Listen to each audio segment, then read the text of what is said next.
اس میں اللہ تعالیٰ جل شانہ نے اس شخص کی کہانی کو بیان کیا ہے جو قیامت کے دن جہنم کی طرف جا رہا ہوگا۔ کچھ لوگ اسے پوچھیں گے ما سلککم فی سقر، کہ تم جہنم میں کیوں جا رہے ہو؟ تو وہ جواب میں کہے گا لم نک من المصلین، کہ ہم نماز نہیں پڑھا کرتے تھے۔ آج جہنم میں جانے کا سبب نماز نہ پڑھنا ہے۔ پنجگانہ نماز ہر عاقل بالغ مرد اور عورت پر فرض کی گئی ہے، اور قرآن مجید میں مختلف صیغوں سے 700 سے زائد مرتبہ اس کی تاکید ارشاد فرمائی گئی ہے۔ سینکڑوں احادیث نماز کی تاکید، فضائل، ادا کرنے کی ترغیب اور نہ پڑھنے پر ترہیب میں وارد ہیں۔ اگر کوئی شخص نماز کا انکار کرتا ہے تو وہ دائرہ اسلام سے خارج ہے، لیکن اگر کوئی سستی کی وجہ سے نماز نہیں پڑھتا، صرف سستی کی وجہ سے نہیں پڑھتا، اللہ کا حکم جانتا ہے، اس کو کہا جائے آؤ نماز کو، تو وہ آگے سے مذاق نہیں کرتا یا نماز کا تمسخر یا استحقار نہیں کرتا، بلکہ بس اپنی سستی کی وجہ سے مسجد میں نہیں آتا۔ جو نماز کو ہلکا جانے، خفیف جانے، وہ بھی دائرہ اسلام سے خارج ہے اور کافر ہے۔ لیکن جو شخص اس کو اللہ کا حکم جانتا ہے اور اس کو پڑھنا اپنے اوپر ضروری سمجھتا ہے، لیکن سستی کی وجہ سے پڑھ نہیں سکتا، تو اس کے بارے میں علماء کی آراء مختلف ہیں۔ حضرت امام اسحاق اور حضرت امام احمد رضی اللہ تعالی عنہما آپ تو فرماتے ہیں کہ ایسا شخص کافر ہے اور اس کو قتل کرنا واجب ہے۔ حضرت امام مالک کا قول ہے کہ، اور امام شافعی کا بھی یہی قول ہے، وہ بھی کہتے ہیں کہ اس کو قتل کیا جائے گا اور بطور حد قتل کیا جائے گا۔ حضرت امام اعظم امام ابو حنیفہ علیہ رحمہ آپ فرماتے ہیں کہ بے نمازی کو قتل نہیں کیا جائے گا، بلکہ اس پر تعزیر نافذ ہوگی۔ یہ حاکم وقت کی ثواب دید پر ہے کہ وہ اس پر کیا سزا دیتا ہے، اور فرمایا اس کو 7 قید کیا جائے گا اور توبہ کے لیے اس کو زور دیا جائے گا۔ اگر وہ توبہ کر لے تو اس کو قید سے باہر نکال لیا جائے گا، ورنہ اس کو قید رکھا جائے گا۔ صحابہ کہتے ہیں کہ ہم کسی عمل کے تارک کو کافر نہیں سمجھتے تھے سوائے نماز کے تارک کے، اور آقا کریم علیہ السلام کا ایک فرمان ہے من ترک الصلاۃ متعمدا فقد کفر جہارا، جس نے جان بوجھ کے نماز چھوڑی اس نے اعلانیہ کفر کیا۔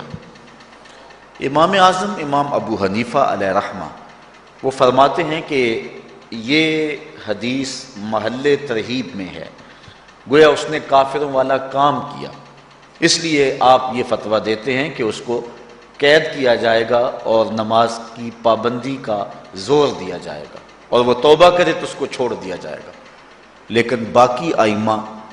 بعض کہتے ہیں اس کو حداً قتل کیا جائے، اور امام اسحاق اور امام احمد کہتے ہیں اس کو قتل کرنا واجب ہے۔ تو بے نمازی جو اللہ کے حکم کی پابندی سستی کی وجہ سے نہیں کرتا، یہ اس کے لیے حکم ہے۔ جو شخص تحقیر کرتا ہے نماز کی، ہلکا جانتا ہے، تمسخر اڑاتا ہے یا اس کا انکار کرتا ہے، تو اس کے بارے میں علماء کے اندر کوئی اختلاف نہیں ہے، وہ ائمہ اربعہ کے نزدیک کافر ہے، دائرہ اسلام سے خارج ہے، مرتد ہے۔ لیکن سستی کی وجہ سے نماز نہ پڑھنے والا، اس کے بارے میں علماء کا یہ موقف ہے۔ حضرت غوث اعظم الشیخ سید عبد القادر جیلانی علیہ رحمہ آپ فرماتے ہیں کہ بے نمازی کو مسلمانوں کے قبرستان میں دفن نہ کرو۔ حضرت سلطان باہو علیہ رحمہ آپ کا قول ہے کہ بے نمازی سے خنزیر بھی پناہ مانگتا ہے۔ حضرت شیخ سعدی شیرازی فرماتے ہیں بے نمازی کو قرض نہ دو، جو اللہ کا قرضہ ادا نہیں کرتا تمہارا قرض کیسے لٹائے گا۔ اب آئیے ہم حضور علیہ السلام کے فرامین دیکھتے ہیں اس حوالے سے۔ حضرت جابر بن عبداللہ انصاری رضی اللہ تعالی عنہ سے مروی ایک روایت جس کو امام ابو داؤد نے روایت کیا، امام نسائی نے روایت کیا، دیگر محدثین نے روایت کیا۔ آقا کریم نے ارشاد فرمایا بین الرجل و بین الکفر ترک الصلاۃ، آدمی اور کفر کے درمیان ترک صلاۃ ہے، یعنی بندہ مومن اور بندہ کافر کے درمیان ترک صلاۃ ہے۔ جو نماز پڑھتا ہے وہ مومن ہے، اور جو نماز نہیں پڑھتا تو وہ کافروں والا کام کرتا ہے، یا دیگر ائمہ کے نزدیک وہ کافر ہے۔ یہ ترہیباً نہیں بلکہ یہ حکم ہے۔ اور حضرت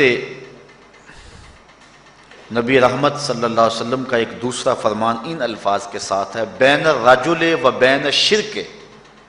والکفر ترک الصلاۃ، شرک و کفر اور بندہ مومن کے درمیان نماز ترک کرنا ہے۔ حضرت امام ابن ماجہ نے ان الفاظ کے ساتھ روایت کو نقل کیا ہے بین الکفر والایمان ترک الصلاۃ، ایمان اور کفر کے درمیان نماز کا ترک کرنا ہے۔ اور آقا کریم علیہ السلام کا وہ فرمان جو حضرت انس سے مروی ہے، جس کو طبرانی نے اپنی موجم میں لکھا، بھی آپ کے سامنے میں نے رکھا، کہ حضور نے فرمایا من ترک الصلاۃ متعمدا فقد کفر جہارا، جس نے جان بوجھ کے نماز چھوڑی اس نے اعلانیہ کفر کیا۔ حضرت ابو ہریرہ رضی اللہ تعالی عنہ سے ایک روایت ہے کہ وہ فرماتے ہیں لا سہم فی الاسلام لمن لا صلاۃ ولا صلاۃ لمن لا وضوء لہ، کہ اس شخص کا اسلام میں کوئی حصہ نہیں ہے جو نماز نہیں پڑھتا، اور اس شخص کا نماز میں کوئی حصہ نہیں ہے جو وضو نہیں کرتا۔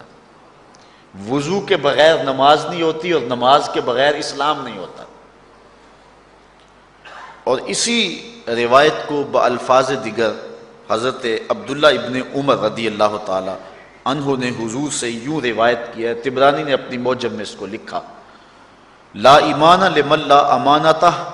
ولا صلاۃ لمن لا طہور لہ ولا دین لمن لا صلاۃ لہ۔ حضور فرمایا کہ اس شخص کا ایمان نہیں جس میں امانت نہیں، اور اس شخص کی نماز نہیں جس کو پاکیزگی حاصل نہیں، اور اس شخص کا دین نہیں جس کو نماز نصیب نہیں۔ حضرت امام ابن ماجہ نے اس روایت کو اپنے الفاظ کے ساتھ روایت کیا ہے۔ حضرت بریدہ رضی اللہ تعالیٰ عنہ اپنے باپ سے روایت کرتے ہیں اور وہ حضور سے روایت کرتے ہیں۔ حضور علیہ السلام نے ارشاد فرمایا ان العہد الذی بیننا و بینہم الصلاۃ فمن ترکہا فقد کفر، کہ ہمارے اور ان لوگوں کے درمیان جو معاہدہ ہے وہ نماز کا ہے، جس نے نماز کو چھوڑ دیا اس نے کفر کیا، یعنی ہمارا اور ان کا پھر اب معاہدہ باقی نہیں رہے گا۔ حضرت امام بخاری نے روایت نقل کی ہے، حضور نے ارشاد فرمایا من ترک الصلاۃ العصر فقد حبط اعمالہ، جس نے عصر کی نماز چھوڑی اللہ اس کے سارے عمل برباد کر دیتا۔ حضرت ابو ہریرہ رضی اللہ تعالی عنہ سے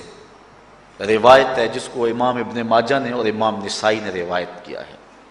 وہ حضور سے روایت کرتے ہیں، بڑی مشہور روایت ہے۔ حضور نے ارشاد فرمایا ان اول ما یحاسب بہ العبد بصلاتہ فان صلحت فقد افلح وانجح وان فسدت فقد خاب وخسر۔ فرمایا قیامت کے دن بندے سے سب سے پہلا حساب نماز کا لیا جائے گا، اگر اس کی نماز ٹھیک ہو گئی تو وہ فلاح پا گیا، اگر پہلا تول ٹھیک آ گیا تو وہ کامیاب ہے، وانجح اور نجات پا گیا، وان فسدت فقد خاب وخسر، اور اگر پہلا تول ہی ٹھیک نہ ہوا تو پھر وہ ذلیل و رسوا ہو گیا۔ حضرت عبادہ بن صامت رضی اللہ تعالیٰ عنہ سے ایک طویل روایت ہے، وہ کہتے ہیں کہ حضور علیہ السلام نے مجھے 7 چیزوں کا حکم دیا، مجھے وصیت کی کہ ان 7 کاموں کو کرنا ہے۔ ان کے اندر جو دوسری چیز تھی وہ حضور نے یہ ارشاد فرمائی وَلَا تَتْرُكُ الصَّلَاةَ مُتَعَمِّدِينَ فَمَنْ تَرَكَهَا مُتَعَمِّدًا فَقَدْ خَرَجَ مِنَ الْمِلَّةِ، کہ جان بوجھ کے کبھی نماز نہ چھوڑنا، جس نے نماز چھوڑی وہ ملت اسلامیہ سے نکل گیا۔ اور حضرت معاذ بن جبل رضی اللہ تعالی عنہ سے بھی ایک طویل روایت ہے کہ حضور نبی رحمت صلی اللہ علیہ وسلم نے ان کو 10 وصیتیں کی تھیں۔ حصول برکت کے لیے یہ ساری حدیث میں آپ کے سامنے رکھ دیتا ہوں۔ کہتے ہیں اوصانی رسول اللہ صلی اللہ علیہ وسلم بعشر کلمات، حضور نے مجھے 10 باتیں ارشاد فرمائیں، حکمت سے بھری اور رحمتوں سے بھری ہوئی ایک ایک بات ہے، ان کے بول بہاروں جیسے اور اصحاب ستاروں جیسے۔ تو اتنا خوبصورت کلام، لہو خورشید کا ٹپکے اگر ذرے کا جگر چیر۔ حضور نے 10 باتیں حضرت معاذ بن جبل رضی اللہ تعالی عنہ کو بطور وصیت ارشاد کی۔ کہتے ہیں کالا، حضور نے مجھے کہا، ارشاد کیا، لا تشرک باللہ شیئا وان قتلت وحرقت، اللہ کے ساتھ کسی کو شریک نہ ٹھہرانا، اگرچہ تجھے قتل بھی کیا جائے اور تجھے آگ میں جلا بھی دیا جائے، کبھی بھی اللہ کے ساتھ شریک نہ ٹھہرانا۔ دوسری بات حضور نے مجھے یہ ارشاد فرمائی وَلَا تَعْصِ وَالِدَيْكَ وَإِنْ أَمَرَاكَ أَن تَخْرُجَ مِنْ أَهْلِكَ وَمَالِكَ، کہ اپنے والدین کی کبھی نافرمانی نہ کرنا، اگرچہ تجھے حکم دیں کہ اپنے مال کو اور اپنے بچوں کو لے کے گھر سے نکل جا، تو کہا یہ کر لینا، نکل جانا، لیکن والدین کی نافرمانی نہ کرنا۔ تیسری بات حضور نے ارشاد فرمائی وَلَا تَتْرُكَنَّ صَلَاةً مَكْتُوبًا مُتَعَمِّدًا فَإِنَّ مَنْ تَرَكَ صَلَاةً مَكْتُوبَةً مُتَعَمِّدًا فَقَدْ بَرِئَتْ مِنْهُ ذِمَّةُ اللَّهِ۔ فرمایا اے معاذ بن جبل،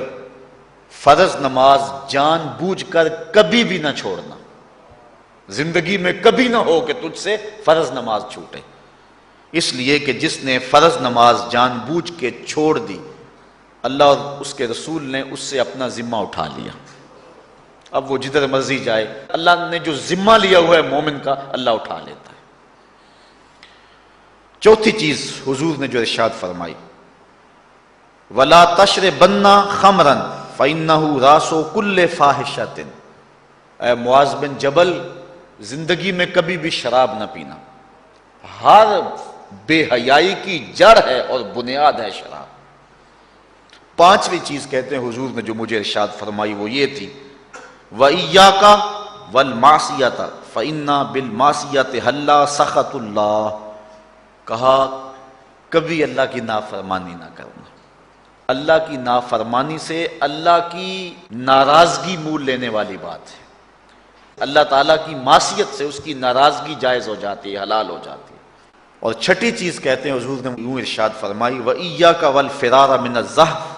وَإِنْ هَلَكَ النَّاسِ، کہا جب محاذ پہ ڈٹا ہونا تو کبھی پیٹھ نہ پھیرنا، اگرچہ لاشیں جو ہیں وہ گر رہی ہوں اور لوگ ہلاک ہو رہے ہوں، سارے لشکر کے ہلاک ہو جانے کا ڈر بھی ہو، لیکن کہا معاذ بن جبل میں تمہیں وصیت کرتا ہوں کبھی پیٹھ پھیر کے بھاگنا نہیں ہے۔ حضور نے کہتے ہیں مجھے جو 7ویں چیز ارشاد فرمائی وہ یہ تھی وَإِنْ أَصَابَ النَّاسَ مَوْتٌ فَاصْبُتْ، اگر تو کسی ایسے علاقے میں رہتا ہو جہاں موت آ جائے،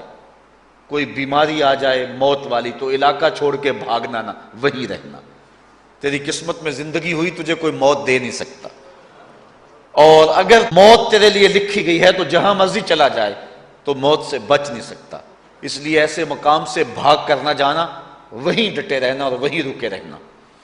8ویں چیز کہتے ہیں حضور نے مجھے ارشاد فرمائی وَأَنفِقْ عَلَىٰ أَهْلِكَ مِن طَوْلِكَ، کہا اللہ نے تجھے جو وسعت دی ہے، تجھے جو مال دیا ہے، اس کو اپنی اولاد پر کھل کے خرچ کرنا، اپنی اولاد سے بخل نہ کرنا، اولاد کے معاملے کے اندر جہاں ان کی ضرورت ہو اس کو کھل کے پورا کرنا ہے۔ اور حضور نے 9ویں بات جو ارشاد فرمائی وہ یہ تھی وَلَا تَرْفَعْ عَنْهُمْ عَصَاكَ أَدَبًا، اپنی اولاد کو ادب سکھانے کے لیے ڈنڈا نہ چھوڑنا، عصا ہمیشہ لٹکا کے رکھنا، کوڑا باندھ کے رکھنا۔ اور 10ویں چیز کہتے ہیں حضور نے جو مجھے ارشاد فرمائی، وَأَخْفِهِمْ فِي اللَّهِ، اپنی اولاد کے دل میں اللہ کا خوف ڈالتے رہنا، اللہ کا ڈر پیدا کرنا اپنی اولاد کے اندر۔ تو نے اپنی اولاد کو یونیورسٹیوں اور کالجوں تک پہنچایا، بیرون ملک سے بھی تعلیم دلوائی، لیکن اللہ کا خوف نہ سکھایا۔ اللہ کا خوف سکھانا اپنی اولاد کو، ایسے لوگوں کی صحبت میں بٹھانا جن کی صحبت میں بیٹھ کر اللہ کا خوف پیدا ہو جائے، ان کو ایسی کتابیں لا کے دینا کہ جن سے خشیت الہی ان کے سینے میں پیدا ہو۔ اگر تو نے سب کچھ دے دیا، عالی نسب بنگلے دے دی اپنی اولاد کو، تو نے جو ہے وہ بہت اچھی تعلیم دلوا دی اپنی اولاد کو، دنیاوی سوسائٹی کے اندر ان کا وقار بہت بلند ہو گیا، تو نے سب کچھ دے دیا اپنی اولاد کو، اللہ کا خوف نہیں دیا تو کچھ بھی نہیں دیا۔ تو حضور نے جو 10ویں وصیت حضرت معاذ بن جبل کو کی وہ یہ ہے کہ انہیں اللہ سے ڈراتے رہنا، اللہ تعالیٰ کا خوف، ان کی خشیت ان کے سینے میں پیدا کرنا۔ اللہ اکبر۔ حضور کا ایک اور فرمان سنیے، حضور نے فرمایا کہ جو شخص نماز چھوڑتا ہے، ایک طویل حدیث ہے جس کا یہ حصہ ہے، وَقَانَ يَوْمَ الْقِيَامَةِ مَعَ قَارُونَ وَفِرْعَوْنَ وَحَامَانَ وَأُبَيِّ بْنِ خَلَف، جو نماز ترک کرتا ہے قیامت کے دن قارون کے ساتھ، فرعون کے ساتھ، حامان کے ساتھ اور ابی ابن خلف کے ساتھ کھڑا کر دیا جائے گا۔ جس صف میں اللہ کے دشمن کھڑے ہوئے ہوں گے، بے نوازی کو بھی اس صف میں کھڑا کر دیا جائے گا۔ کتنی رسوائی ہے، کتنی ذلت ہے۔ کوئی بندہ یہ گوارا کرتا ہے کہ مجھے اس صف میں کھڑا کر دیا جائے جس میں دشمنان خدا کھڑے ہوں، دشمنان رسول کھڑے ہوں، میری کوئی بہن، میری کوئی بیٹی، کیا یہ گوارا کر سکتی ہے کہ اس کو حضور پہ کانٹے پھینکنے والی ام جمیل کے ساتھ کھڑا کر دیا جائے، اس کو حضور کو اذیت دینے والی عورتوں کے ساتھ کھڑا کر دیا جائے؟ نہ میری کوئی بہن اور نہ کوئی میری ماں اس بات کو گوارا کرتی۔ تو جب ہم یہ گوارا نہیں کرتے تو پھر ہمیں عزم کرنا چاہیے کہ آج کے بعد نماز نہیں چھوڑنی۔